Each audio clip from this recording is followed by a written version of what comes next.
বাক্সের ভিতরে কি দিয়ে দেখে মনের মতো বাক্স, ওয়াটার প্রুফ, অক্সিজেনের অভাব নাই।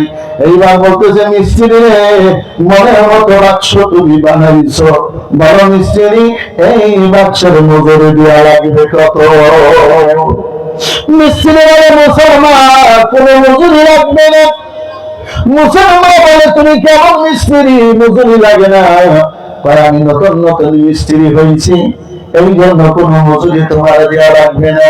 এইবার মুসলমান বলতেছে বাবা মজুরি যেহেতু তুমি নিবা না, চলো আমার ঘরে চলো, এক মুঠ খাবার খাবে, যা আছে আমি তোমাকে খাওয়াবো।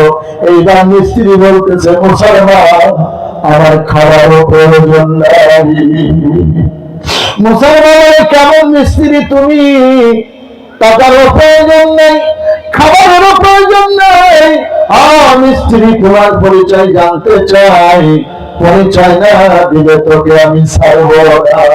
এইবার বলতেছে মুসলমান আমি দুনিয়ায় কোন সাধারণ মানুষের মিস্ত্রি নই, আমি হইছি আমার আল্লাহর মিস্ত্রি। মুসলমান দেরি করো না, তাড়াতাড়ি তোমার মোছাকে বাক্সের মধ্যে ঢুকাইয়া সাগরের মধ্যে ফেলাইয়া দাও, জোরে জোরে বলুন সুবহানাল্লাহ। এবার মুসলমান ফেলাইয়া দিলেন, ওই বাক্সের মধ্যে ঢুকে সাগরের মধ্যে ছেড়ে দিলেন। এইবার দেখেন মুসার চিরশত্রু ফেরাউন, তার হাতে আল্লাহ রাব্বুল আলামিন মুসাকে ফেলাইলেন। ফেরাউনের স্ত্রীর নাম হলো আসিয়া। ফেরাউনের স্ত্রীর নাম কি? সবাই বলেন কি নাম? ফেরাউনের স্ত্রীর নাম হলো আসিয়া। এই আসিয়া বাক্সটা উঠাইলেন, খুব সংক্ষেপে উদাহরণ স্বরূপ বলছি। বাক্স উঠানোর পরে, বাক্স খোলার পরে দেখলেন ফুটফুটে সুন্দর চেহারা এক সন্তান। এইবার আসিয়া কোলের মধ্যে নিয়ে সন্তানকে চোয়া খা, আর ফেরাউন কোষ থেকে তরবারি বের করে, তরবারিটা নাড়াচাড়া করে। আসিয়া বলে এ তুমি কি করো? কয় তুমি তাকে চুমো খাও, এটা হতে পারে আমার শত্রু। কয় শত্রু মনে করে তুমি হাজার হাজার মানুষকে হত্যা করেছ, লক্ষাধিক এই মিশরের মাদেরকে তুমি সন্তান হারা করেছ, আর একটা খুন আমি করতে দিব না। আমাকে যেহেতু বাচ্চা কাচ্চা নাই, এতদিন যাবৎ বিয়ে করেছ, একটা বাচ্চা কাচ্চার মুখ দেখাইতে পারো নাই। আমাদের দেশে তাদেরকে বলা হয় আটকুরা। কি বলেন? আমার ভাইয়েরা, আমার বন্ধুরা, গত বছর শিবালয় ওই দিকে একটু আজে গেছিলাম, তো সন্তানের গুরুত্ব নিয়ে আলোচনা করার পরে দুইজন দাম্পত্য জীবন জড়ায় ধরে খুব কান্না মাহফিল শেষে আমি বললাম একটু কান্নাকাটি করেন কেন? মহিলাটি বলল হুজুর বিয়ে হয়েছে, বিয়ের বয়স 20 বছর, একটি সন্তানের মুখ আজ পর্যন্ত দেখতে পাই নাই, নিজেকে বড় ধিক্কার দিতে মনে হয়। আমার ছোট বোন, আমার ভাগ্নি, চাচাতো বোন সবাই আমার সামনে দিয়ে সন্তানদেরকে কোলে নিয়ে আদর করে। আমার মনে এত জ্বালা, এত আগুন, আল্লাহ আজ পর্যন্ত আমাকে একটা সন্তান দেয় নাই। কার দাম জোরে বলুন, আরো জোরে বলেন কার দাম? আল্লাহ দাম। আল্লাহ দিয়েছে, শুকরিয়া আদায় করেন, না দিলে অবস্থা কি? কেউ দিতে পারবে না। সন্তান আল্লাহ না দিলে কেউ দিতে পারবে? আল্লাহ বলে আমি কাউকে সন্তান দেই, কাউকে কন্যা সন্তান দেই, কাউকে ছেলে সন্তান দেই, আবার কাউকে ছেলেও দেই, মেয়েও দেই, আবার কাউকে আমি না দিয়া পছন্দ করি। এটা সম্পূর্ণ আমি আল্লাহর কৃপা, ঠিক কিনা? আমার ভাইয়েরা, আমার বন্ধুরা, এইবার আসিয়া বলতেছে না আমি এই সন্তানকে হত্যা করতে দেব না। অনেক হত্যাকাণ্ড তুমি করেছ, আর কোন হত্যাকাণ্ড আমি ঘটাতে দিব না। এইবার আসিয়া দেখেন, আসিয়া সন্তানকে কোলে নিয়ে রাজপ্রাসাদে নিয়ে গেলেন, ফেরাউনের রাজপ্রাসাদে নিয়ে গেলেন। এবার সন্তান দুধের জন্য, ছোট বাচ্চা মুসা নবী কাঁদতেছে দুধ খাওয়ার জন্য। ফেরাউন কয় কিরে এই গেদা বাচ্চাটা কান্দে কেন? এবার উজির নাজির দাসী বান্দি সবাই বলে হুজুর ওর ক্ষুধা লেগেছে। কই ক্ষুধা লেগেছে? রাজপ্রাসাদ আমি হলো এই রাষ্ট্রের খোদা। নাউজুবিল্লাহ। ফেরাউন বলছেন আনা রব্বুকুম, আমি এই দেশের বড় খোদা, ঠিক কিনা? তো আমি খোদার বাড়ি এসে কান্দে খাবারের অভাব আছে নাকি? বলতেছি যে হুজুর, আপনি যে খাবারের কথা বলছেন এই খাবার তো এই সন্তানের জন্য প্রযোজ্য, এর মায়ের বুকে দুধ খাওয়াইতে হবে। সেটাও তো এলাকায় কম না, অনেক মায়ের বুক আমি খালি করেছি। নিয়েছো লাইনকে লাইন ঘোষণা দিয়েছে, সরকারি ঘোষণা শোনার সাথে সাথে কত মা এসে দাঁড়িয়েছে।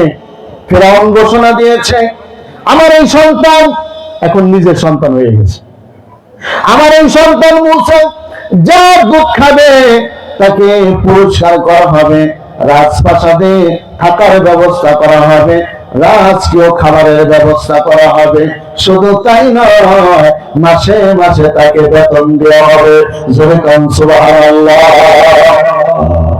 দেখছেন যেই মুসা ফেরাউনকে মারার জন্য হাজার হাজার হত্যাকাণ্ড করলো, ঘটিয়ে দিল, এবার সেই ফেরাউন মুসাকে বাঁচানোর জন্য উঠে পড়ে লেগেছে, পাগল পাড়া হয়ে গেছে।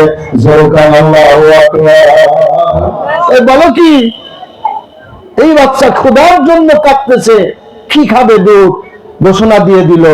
এবার সমস্ত মায়ের আইসা লান ধরছে, কিন্তু মুসা কারো দুধ পান, আরো জোরে কন, কারো দুধ পান, কারণ মুসা মায়ের দুধ ছাড়া আর কারো দুধ। মুসার এক বোন ছিল নাম তাসলিমা, ও আবার মুসার বাক্সের পিছনে পিছনে ছিল।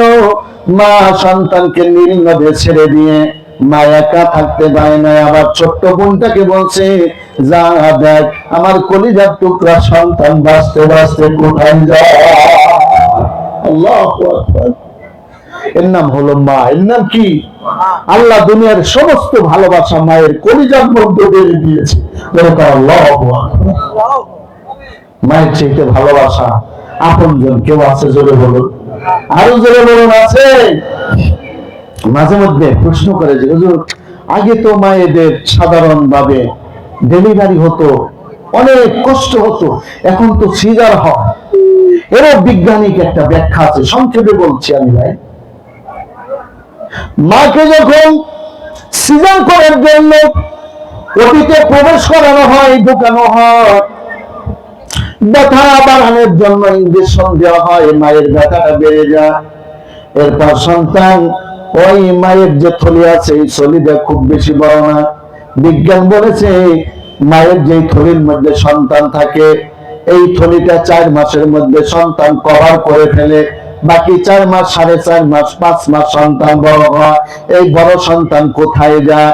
বিজ্ঞান বলেছে বাকি 5 মাস সন্তান যত বড় হয় মায়ের কলিজার চিবির ভিতরে দিয়ে সন্তানের পা ঢুকিয়ে দেওয়া হয়। এই জন্য একজন মা সন্তান গর্ভে আসার পরে প্রতিদিন কমপক্ষে 4000 লাথি ওই মায়ের কলিজার মধ্যে রাখে। সুবহানাল্লাহ। এর একটা লাথি যদি কোনো পুরুষের কলিজার মধ্যে রাখতো, ওই পুরুষ স্ট্রোক করে সাথে সাথে মারা যেত। আল্লাহ রাব্বুল আলামিন মাকে এমন করে তৈরি করেছে। এইবার ব্যথা বেড়ে গেল। এরপরে সন্তান মায়ের কলিজার মধ্যে সর্বপ্রথম একটা লাথি দিল। লাথি দিয়ে একটু দুনিয়ার মধ্যে বের হবে, জরায়ের মুখটা খুলে গেল। দ্বিতীয় আর একটা লাথি, 3 নাম্বার লাথির কথা বলেছে বিজ্ঞান, বলেছে সার্জিক্যাল ডাক্তার বলেছে 3 নম্বরে মায়ের কলিজার মধ্যে সন্তান যে আঘাতটা করে, সন্তানের চারিগুলা দীর্ঘদিন মায়ের পেটের মধ্যে থাকার কারণে নখগুলা বড় হয়ে যায়। মায়ের কলিজার মধ্যে ঠিক এরকম করে লাথিটা মারে, আর মায়ের কলিজার থেকে রক্তক্ষরণ শুরু হয়ে যায়। জোরে বলুন সুবহানাল্লাহ।